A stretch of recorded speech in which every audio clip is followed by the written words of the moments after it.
আলাইকুম এভরিওয়ান, আমি আবারও চলে এসেছি তোমাদের বাংলা পার্ট 2 নিয়ে। যেহেতু আমি ফার্স্ট ক্লাসে তোমাদেরকে 9-10 এর বাংলা দেখিয়েছিলাম, যে প্রথম পার্ট 1 করে দেখিয়েছিলাম প্রথম চ্যাপ্টারটা, আজকে আমি প্রথম চ্যাপ্টারটার সেকেন্ড পার্ট নিয়ে চলে আসলাম। আর তোমরা সবাই ভালো আছো তো? আমিও ভালো আছি আলহামদুলিল্লাহ, তোমরা সবাইও আশা করি ভালো আছো।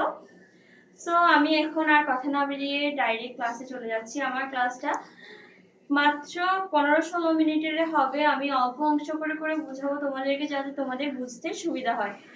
সো আমার ভিডিওটা না টেনে শেষ পর্যন্ত ভালো করে দেখবা, বোঝার চেষ্টা করবা, আর যদি না বুঝে থাকো কমেন্ট সেকশনে কমেন্ট করে জানিয়ে দিবা।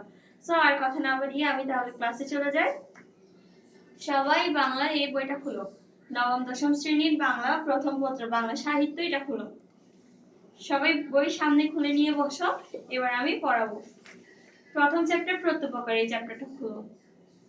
এখন প্রত্যুপকারের আমি রিডিংটা আজকে 15-16 মিনিটের ক্লাসে যতটুকু বুঝাতে পারি বুঝাবো, তারপর এটা নেক্সট ক্লাসে।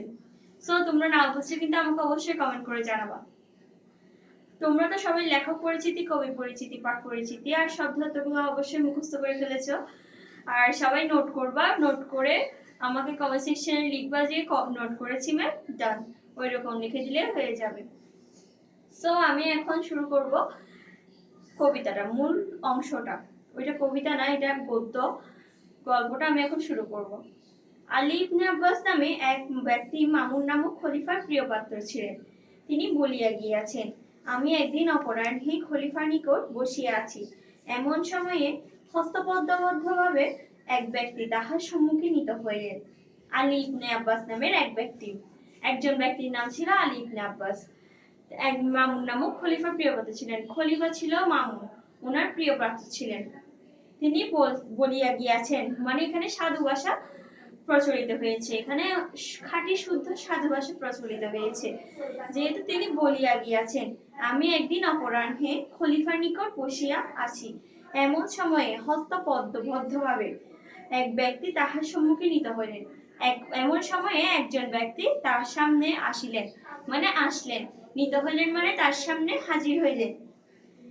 খলিফা, আসলে আমি তোমাদের সাথে পড়াইতে পড়াইতে সাধু ভাষায় চলে গিয়েছিল হইয়াছিল, এরকমই চলে গিয়েছি।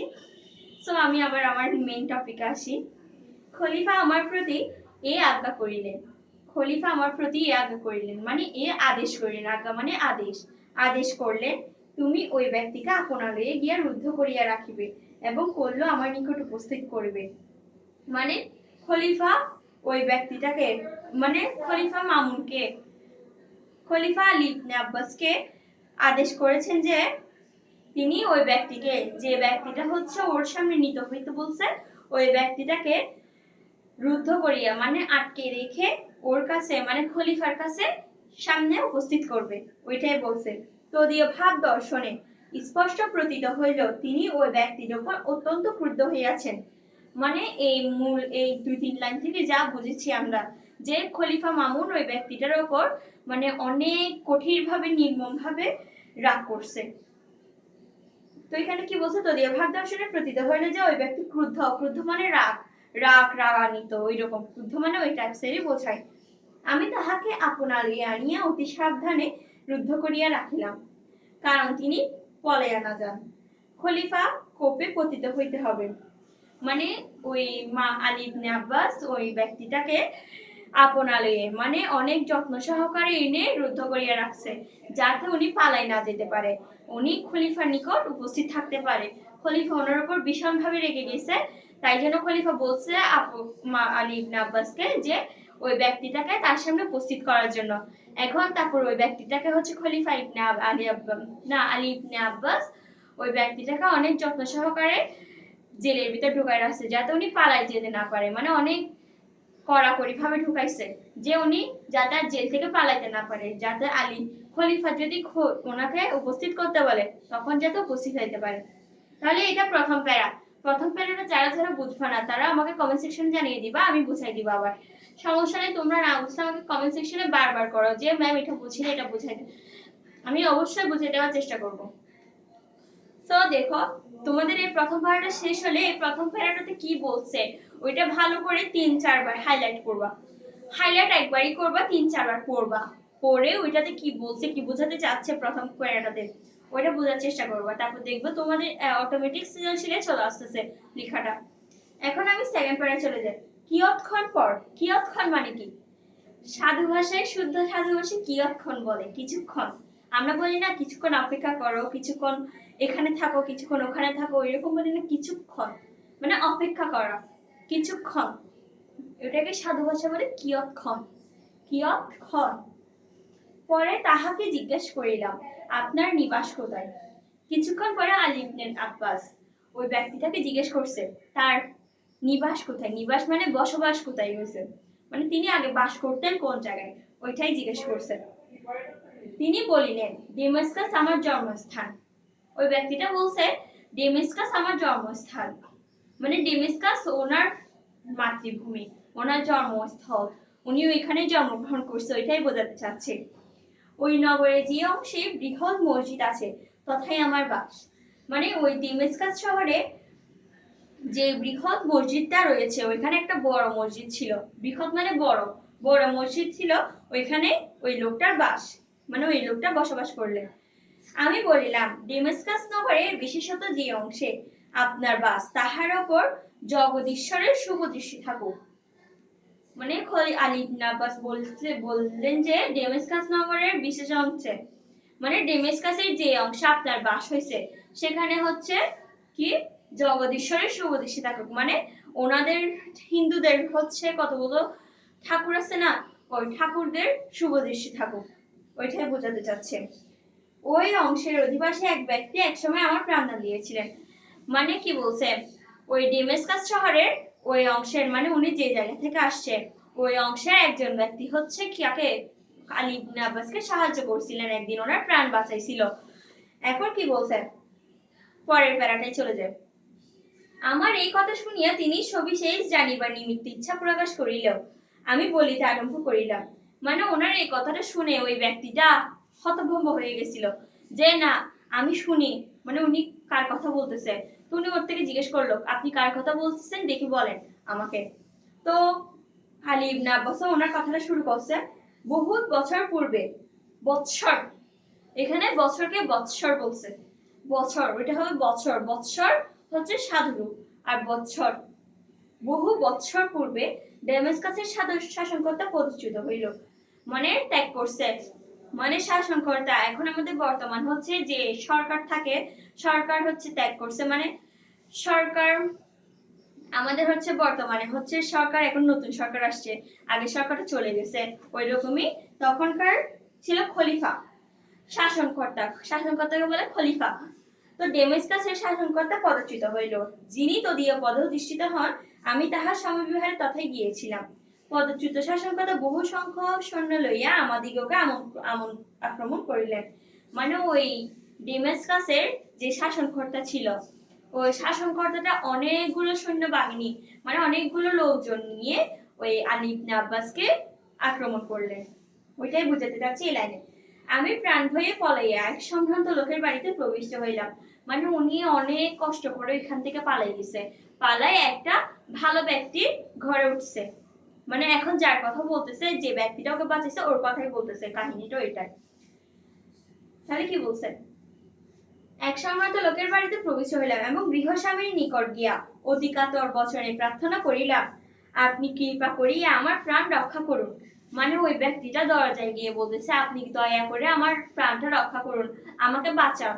যে আমরা বিপদে পড়লে কাকে বলি না আমাকে হেল্প করুন, হেল্প মি, ইংলিশে বলি হেল্প মি, বাংলায় বলি আমাকে বাঁচান, তাড়াতাড়ি বাঁচান আমাকে, ওইরকম বলি না, কেউ পুকুরে ডুবে যাচ্ছে বাঁচাও বাঁচাও করি না, ওই রকমই উনিও বিপদে পড়ে ওই ব্যক্তিটার দরজার সামনে গিয়ে দাঁড়াইছে, ওইখানে বলতেছে আমার প্রাণটা রক্ষা করুন।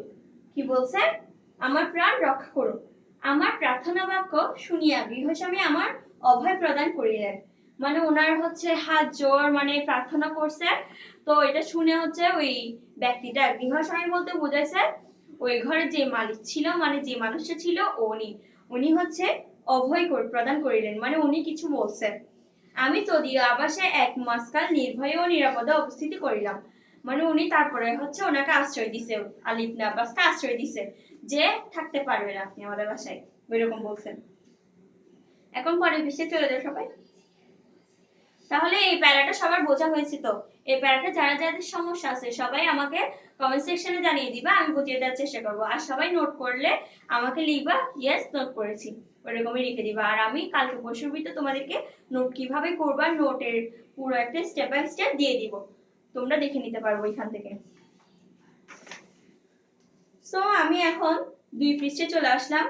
একদিন আশ্রয় দিতে আমায় বলিলেন, মানে ওই ব্যক্তিটা, যে ব্যক্তিটা ওকে আশ্রয় দিছে, ওই ব্যক্তিটা ওকে বলছে এই সময়ে অনেক লোক বাগদাদ চাইতেছেন। মানে এই সময়, মানে উনি যে টাইমে গেছিল আক্রমণ করতেছিল, ওই সময় হচ্ছে অনেক মানুষ বাগদাদ যাচ্ছে। বাগদাদ মানে কাদের নিবাস? আলী ইবনে আব্বাসের নিবাস, মানে ওনারা বাস করছে ওইখানে। তো বাগদাদ যাচ্ছেন। স্বদেশে প্রতিগমনের পক্ষে আপনি ইহা অপেক্ষা অধিক সুবিধার সময় পাইবেন না। আমি সম্মত হইলাম। আমার সঙ্গে কিছুমাত্র অর্থ ছিল না। মানে উনি বলছে হ্যাঁ যাব, কিন্তু উনি লজ্জায় বলতে পারতেছে না যে আমার কাছে টাকা নেই। মানে অর্থ মানে কি? টাকা।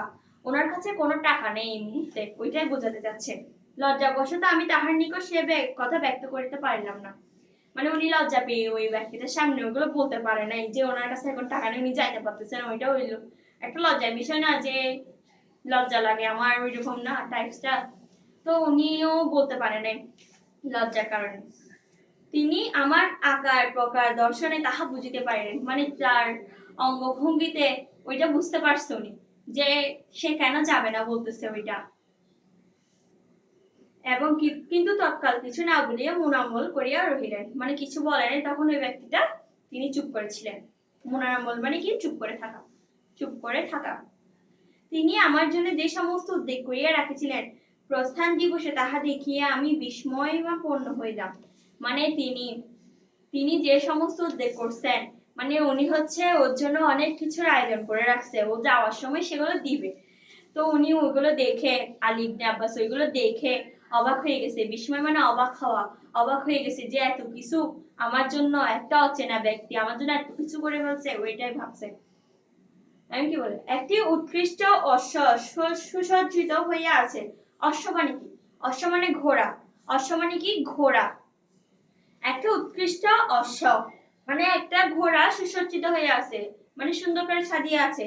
এবং একটি অশ্বের পৃষ্ঠে খাদ্য সামগ্রী স্থাপিত হয়েছে। মানে একটা ঘোড়া হচ্ছে সুন্দর করে সাজিয়ে রাখছে ওনার জন্য, আর একটা ঘোড়ার পিছনে কি রাখছে? ওনার জন্য খাদ্য সামগ্রী, মানে খাবারগুলো রেডি করে রাখছে যাতে উনি পথে যেতে যেতে খেতে পারেন, ওইটাই করছে।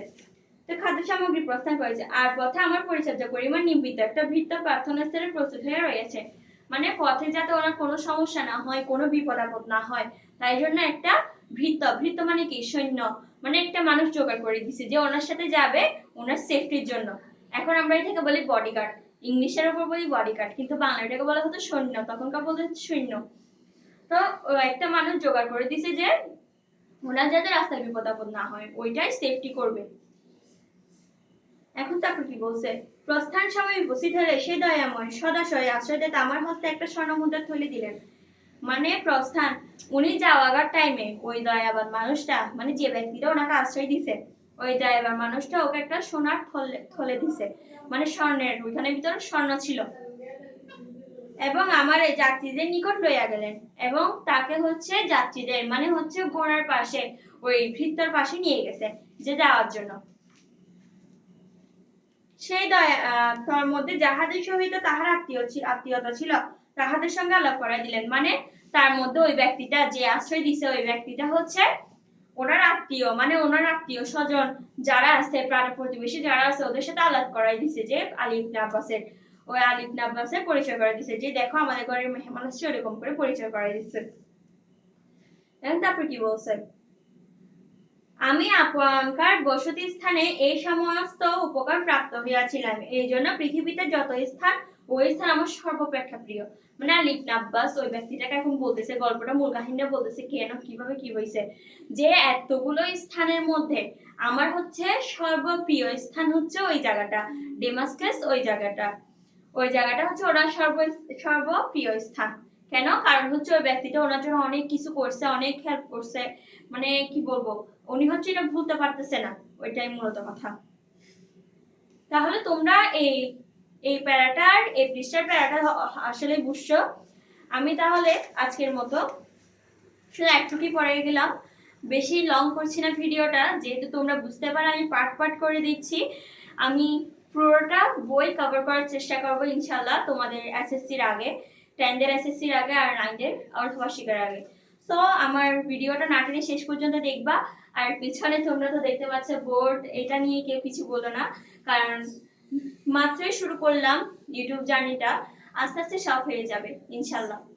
তো আমি আজকের মতো এখানেই বিদায় নিচ্ছি, দেখা হচ্ছে পরের ক্লাসে। আল্লাহ হাফেজ।